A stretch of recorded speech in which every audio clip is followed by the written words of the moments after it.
No one forced you to feel ashamed. But you've carried that shame for so long, it's made you sick. I've met so many men like that in my 30-plus years of practice. In their 60s, still tough, still self-reliant, but when they sit down, their eyes avoid contact, their voices hesitate, not because of pain, not because of fear, but because there's something they believe shouldn't be spoken at their age. And that familiar silence is quietly causing consequences you never expected. You haven't done anything wrong, but the way you've avoided it, treated it as something not age-appropriate, is dragging your body down day by day. Through symptoms every doctor recognizes: dysfunction, fatigue, unease, with no clear reason why. I'm Dr. Grace, a urologist. And today, I'm not here to teach you how to live. I just want to help you untie one knot. One that, if left alone, will make your aging years carry the burden of 3 completely preventable conditions. If you've ever felt like I just described you, type 1 in the comments below.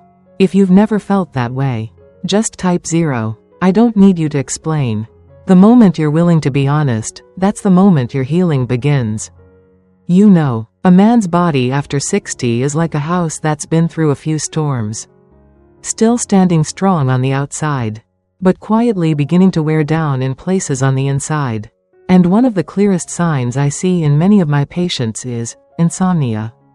Not just 1 or 2 restless nights, but persistent insomnia, lying awake unable to fall asleep, or waking up in the middle of the night and never being able to drift back again. They complain of fatigue, foggy thinking, waking up feeling like they've just been through a battle. So what's the cause? Many blame aging, the weather, back pain, but in so many cases I've seen, the deeper reason comes from a suppressed internal tension, like a stream that's been dammed up with no outlet. It's the feeling of having desire, but forcing yourself to ignore it. Because I'm old now, or I shouldn't feel this way anymore. I remember examining Mr. Harris, 66 years old. He said, "I don't know why I keep losing sleep. My mind keeps spinning, and inside, it just feels strange, like something's stuck." When I asked more, he hesitated, then quietly said, "Sometimes, I just want to release a little tension. But then I feel ashamed. I feel like I'm not worth much."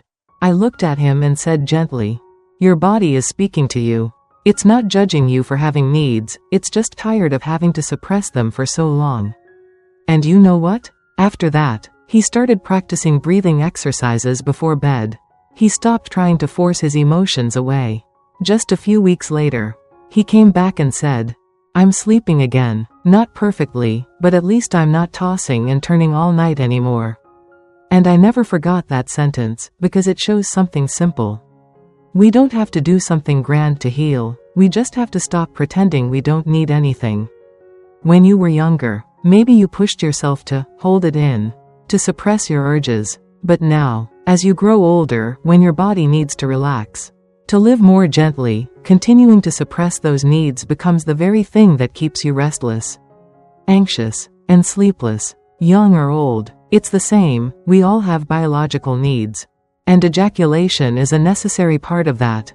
Insomnia is the body's first cry for help, gentle, but persistent. But if you keep ignoring that voice, if you keep suppressing, then the consequences will no longer stop at just your sleep.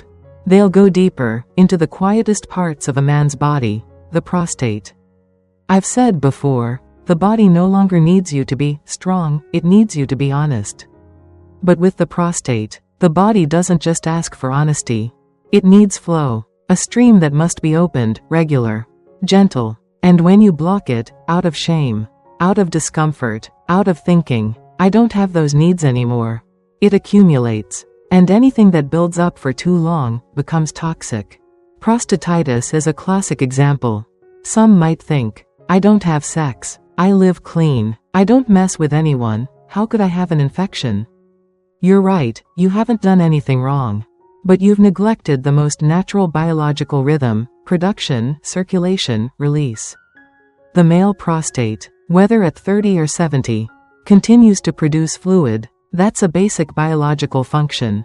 But if ejaculation stops for long periods, especially in older men who move less, That fluid builds up. This causes mild inflammation at first, then chronic inflammation. Pain, frequent urination, weak flow, that dull, constant pressure in the lower abdomen. According to the Urology Care Foundation, 50 to 70% of men over 60 have experienced at least one episode of prostatitis, even without sex or any risky behavior. The main cause? Not too much self-pleasure, not poor hygiene, but not releasing prostate fluid for extended periods of time. A couple of years ago, Mr. Peter, 71 at the time, a former aerospace engineer, came to see me. He was neat, composed, professional, but his voice was a little low. And when I asked about urination, he nodded slightly. "Doctor, I go 6 or 7 times a night. Each time just a few drops. And the pain, it's dull. Hard to describe. We ran tests, PSA, ultrasound, digital exam, diagnosis, chronic prostatitis." When I asked him about his sex life, he sighed. "I haven't been close to anyone in over 10 years. Partly because I live alone. But also, I thought I shouldn't be thinking about that anymore. It just felt wrong somehow." I looked at him and said, "It's not wrong. It's just something you've locked away for too long. Imagine this, like a blood vessel with a steady, healthy flow. Then one day, you force it to stop moving. At first, nothing happens. But over time, pressure builds, it swells, it stiffens, and eventually, it bursts. Semen is no different. The prostate is no different. It was made to function, not to be shut down. Not releasing doesn't make you more in control, it just makes your body quietly turn against itself. Prostatitis won't kill you overnight. But it steals your comfort, your freedom, your sense of control over your body, little by little. The prostate isn't dirty. It isn't shameful. It's just a part of your body's natural operating system. But when you ignore it, neglect it, refuse to release what it's meant to release, it begins to push back and takes away the strength you once had. If you're still here reading, maybe you saw yourself in the things I just shared. Click like to let me know you're still with me. Comment the number 2 if you've ever felt pressure, difficulty urinating, or a fatigue you couldn't quite explain. And don't go anywhere, because up next, I'll reveal the third consequence, the most visible one that most men misunderstand.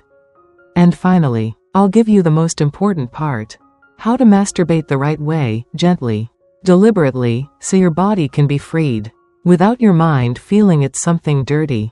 And the third consequence is a psychological one, a quiet, persistent irritability. Let me give you a simple example. 2 elderly men live right next to my house, just separated by a short wooden fence. Yet their personalities couldn't be more different. The first is Mr. Paul, 74 years old. Every morning, you'd see him in the garden, watering the plants, whistling old jazz tunes. He lives with his wife, not always holding hands or cuddling, but just enough to smile at each other and ask, "Are you tired today, sweetheart?" He once told me that he and his wife hadn't been intimate the way they used to for a long time. But they still touched. And he said something I'll never forget: "She never made me feel ashamed for still having feelings." Then there's Mr. Martin, 70 years old. He's lived alone for over a decade.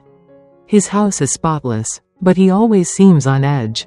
Whenever a dog barks, he yells. If his grandkids arrive just a few minutes late, he stays quiet and distant the rest of the day. Once, I asked him, "Has something been bothering you lately?" He didn't answer right away.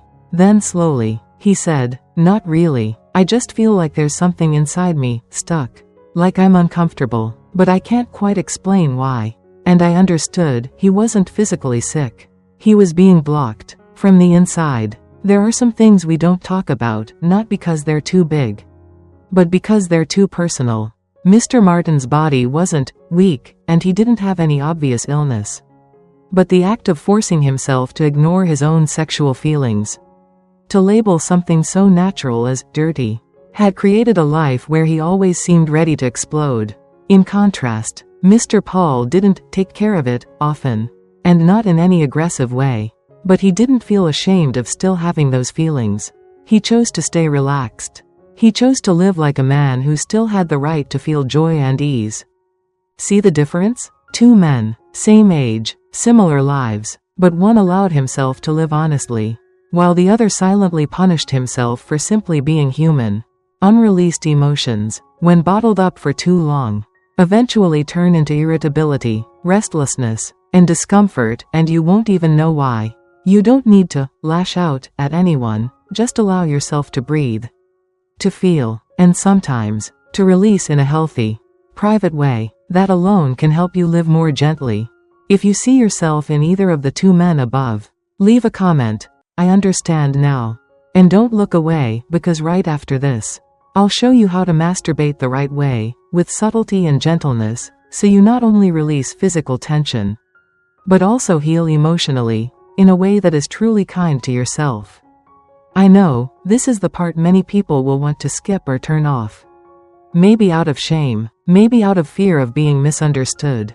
But if you're still here, still listening to me, then I believe you are mature enough, experienced enough, to look at this with a gentler, more understanding eye. I'm not using glittering words, and I'm not wrapping this up in textbook jargon.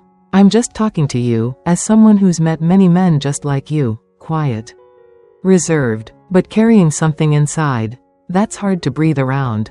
And I want to remind you of one thing: masturbation is not bad. It's not dirty, and it is certainly not a privilege reserved only for the young. It is simply a way the body exhales, a form of release, if you know how to listen and show yourself some respect.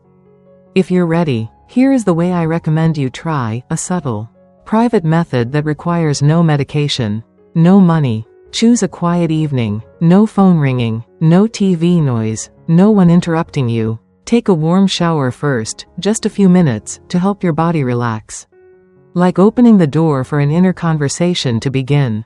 Sit or lie down in a place where you feel safe. No tension, no anxiety. Start with your breath. Slow, even, light. Place your hand on your chest. Feel your heartbeat, as if you're touching an old friend you've long forgotten. And once you truly feel calm, gently touch yourself. No pressure, no rush, no need to reach a goal. Just let your body speak its own language. If you feel warmth, comfort, then you're doing it right. Gradually, you'll experience pleasure, and slowly, it'll feel like youth is returning, energy flowing again. If up to now you've seen this act as something shameful, as something sinful, then today, I invite you to see it differently. You don't need to explain it to anyone. You don't need to share it with anyone. Just one evening, one time, allow yourself to truly listen to your body.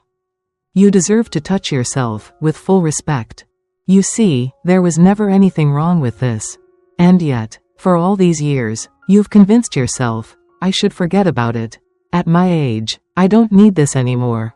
So you quietly suppressed it. Closed yourself off, not because anyone forced you to, but because you told yourself, I should endure it. But that very endurance, that silence that seemed so noble, has quietly turned into sleepless nights.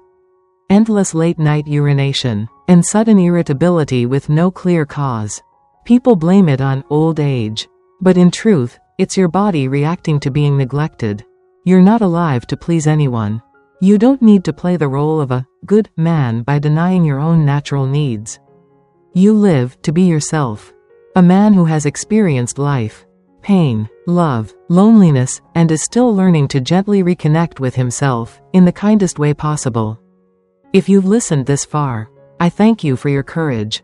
Not because you've done something grand, but because you stayed to hear a topic you may have never spoken out loud about in your entire life. If today's message made you feel seen, leave a like, or comment with whatever's on your mind. So I know you're still here, still living, and choosing to treat yourself with kindness.